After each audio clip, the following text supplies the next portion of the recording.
Why high performers go blank when it matters most, and how to fix it. Welcome to the Midweek Reboot. My name's Myan, and I'm so glad that you're here, whether you're joining me live or if you're watching this later. So, this is a pause in the middle of the week. The aim is simple: to restore stability, create space for reflection, and give you something practical to take back into your week. If the sound is good, please give me a thumbs up, and I'm really glad to have you on board. So, today we are talking about something that I wanted to explore for a while and something that became very real to me just recently as I was preparing for one of the lives, one of the weeks previously. So I was sitting preparing for the live, thinking through what I wanted to say and structuring my thoughts um, uh, into a script and getting ready for it, or should I say, talking points. And in that moment of preparing, I realized I think better than I speak. So when I'm writing something down, when I'm thinking it, it's always much better than when I'm saying it. It's much more articulate when I put it down in paper. And then I thought, if I'm experiencing it as a professional, there's many other professionals also that that also experience going blank when they speak. So I thought, let's do this live about high performers going blank when it matters most. So today we are going to talk about why that happens, what it costs you professionally, and most importantly, what you can do about it. So, have you ever walked out of a meeting or a presentation or even a difficult conversation and known exactly what you should have said but couldn't find it in the moment? You say to yourself, I should have said this. I should have said that, and it plays through your mind. But that meeting's gone. That presentation is over, the conversation is over, but it plays in your head. And this is not a confidence problem. This is a translation problem. It's what I had and what I was thinking about. I write much better than when I speak. It's much more flowing and articulate when I speak it, when I write it, as opposed to when I speak it. And tonight we are going to talk about it. So here's the thing, the gap is real, and it's really not what you think. Most professionals assume going blank equals them having nerves or it's a lack of confidence. It's actually a switching cost because you're moving from when you're thinking, it's reflective, but when you're speaking, it's real time performance. And writing allows you to edit. But when you speak, it's already out there. And speaking does not allow you to edit what you're saying. So the real time versus the when you're writing, you can change things. So that single difference changes everything. And really, the gap is not about intelligence. It's not about how clever you are.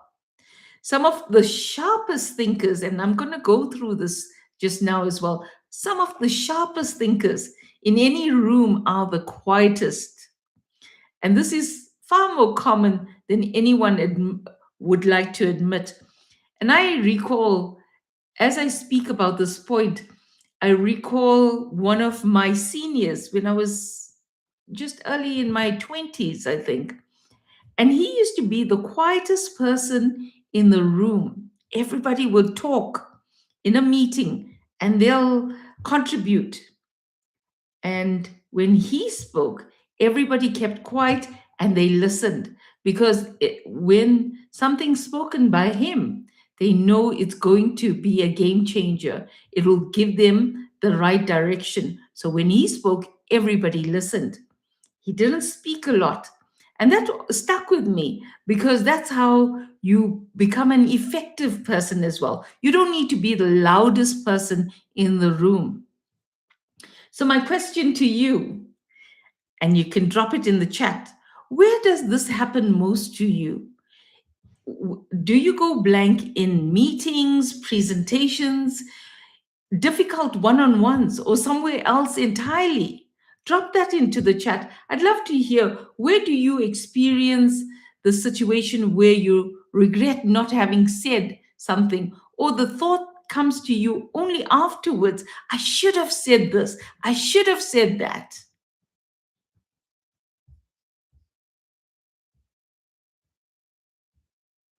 So, we've got some responses, sometimes in meetings or presentations.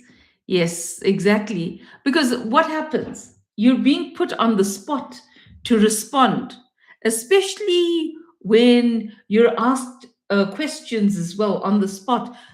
And what I found as well, and stick with me because I've got a toolkit that I prepared for you to take you through what you can do in such situations. But Yesh's a comment makes me think about something when you're in meetings and presentation and doing a presentation.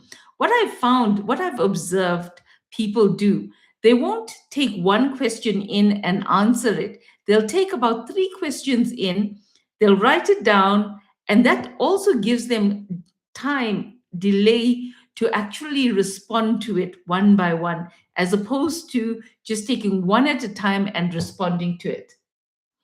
Kelisha says, sometimes when I have to explain myself in person, and I've also got a trick for that. So stay tuned because I've got a fix for that in the toolkit.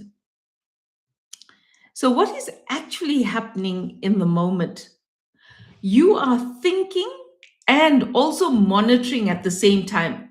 And that's an overload on your brain as well. You are trying to simultaneously track what are people, how are they taking what you're saying?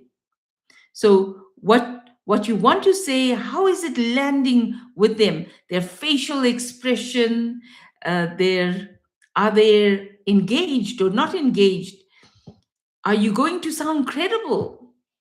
So the split attention is what kills the thread. And the blank is not emptiness. It's just that you get, it's like a traffic jam. You don't know where to go based on what's coming at you. And the brain is under real time pressure here because you're doing multiple things at once. You're talking, you're thinking, you're taking in. And sometimes all of that overload is just too much to the brain.